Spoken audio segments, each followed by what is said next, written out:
Many people are fully aware that Jesus was killed and crucified. But what many do not understand is the depth of Jesus' sacrifice on the cross by the death he accepted. In the book of the wise, in John chapter 10, verses 18, it says, "No man taketh it from me, I lay it down of myself. I have power to lay it down, and I have power to take it again." But I've always wondered, why did Jesus accept to die the way he did?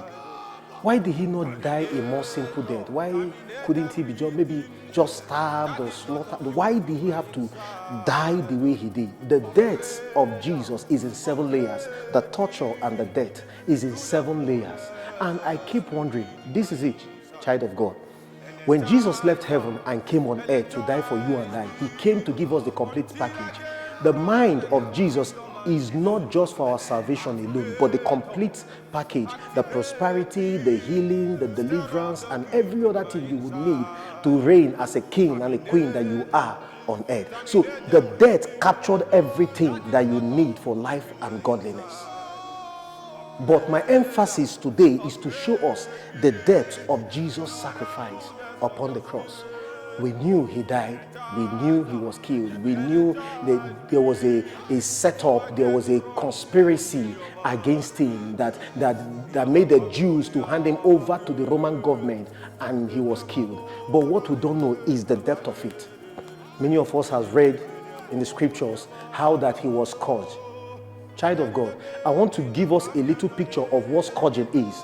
Whenever a man is being scourged in ancient Rome, it is done in this format. There's a big pillar that is buried in the ground, and the victim that will be scourged will be chained or tied on that pole, and he will be stark naked. I know many of us, we grew up watching Christ, with clothes all over him and his scourged. The real picture is that he was stark naked. They strip him off of every cloth and they tied him to that pole. And there are 2 lictors which are always soldiers, one on the left hand side, one on the right hand side. These soldiers are trained to inflict maximum pain on their victim. So what happened was that when Christ was tied onto that pole, one was on his left and one was on his right, and they took a whip called Roman flagrum. This Roman flagrum is produced in an extraordinary way. The tip of that whip had nails on it, broken bottles on it, sheep bone on it, and lead on it. The aim of this whip is that whenever the person is being flogged, it's going to rip out the skin of the person. So this is what happened when Jesus was chained or tied on that pole. The lictors, they whipped him from all sides and they pull off his skin. An average victim has a maximum amount of lashes that is to be meted out on him. But for that of Jesus, it was uncountable because they did it with much anger and disdain, inspired and instigated by the Jews, inspired and instigated by the elders in those days. And after the scourging, they whipped him so hard, they lashed him so hard, they ripped off his skin, they ripped off his body, and they gave him the cross carry. Child of God, the total weight of the cross is about 400 kg, but it's the beam that they put on him, and that beam alone weigh about 135 kilograms for him to carry. And the idea is that from the place where he's being scourged, he will carry that beam to the place of the skull called Golgotha, where he will be crucified. They scourged him so much that he has no more strength left in him. That was where Simon of Cyrene came, and they have to command him to carry the cross for Jesus. Child of God, it might interest you to even know that the word excruciating, it came out, it was coined out of the pain that is associated with torture of the cross of Jesus during the sacrifice of the cross. So this is something that we need to know. After the whole torture, they spat on him, they hit him, they flogged him so hard. And after that, they took a crown of thorns. The name of the plant used in producing these thorns is called Euphorbia mili.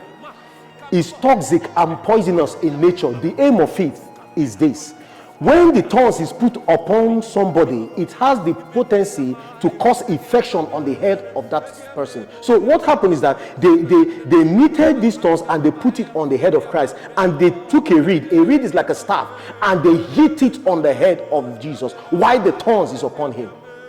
The average length of a thorn is about 2 to 4 inches long. So they put it on him and they hit it, and the thorns went deeply into him, causing the pain, causing those infections. They wanted to cause maximum pain to Jesus. Child of God, hear this. The Romans in those days, they were experts in the act of torture.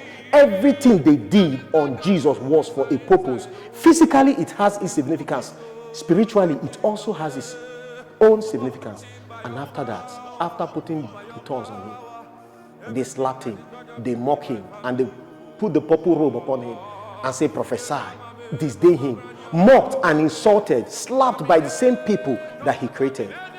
And after it all, they took him into the place where he would be crucified.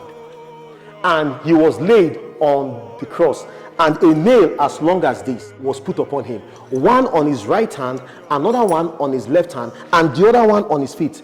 Child of God, I know many of you grew up seeing that Christ was nailed here. He was not actually nailed here. Christ was nailed here. The aim is that when a nail of this magnitude is being put here, it causes suffocation, lack of oxygen, lack of air. Jesus was gasping for air when he was on the cross. No wonder it is medically proven that he died of asphyxiation, shortage of energy, shortage of oxygen. He passed through this pain, and after the lashing, after the nails, and after the cross on his head, he said, my Father, my God, my Lord, why hast thou forsaken me? Even God took his eyes off Jesus. Imagine that it is your son. Imagine that it is your child that went through this pain. Child of God, the love that Jesus has for me and you is endless. The love that Jesus has for me and you is so deep. Do not allow the devil to deceive you that God has forgotten you. Do not allow whatsoever it is that you are going through to make you feel that God does not love you. The depth of Jesus Christ for you is endless. I pray you come to understand this in the name of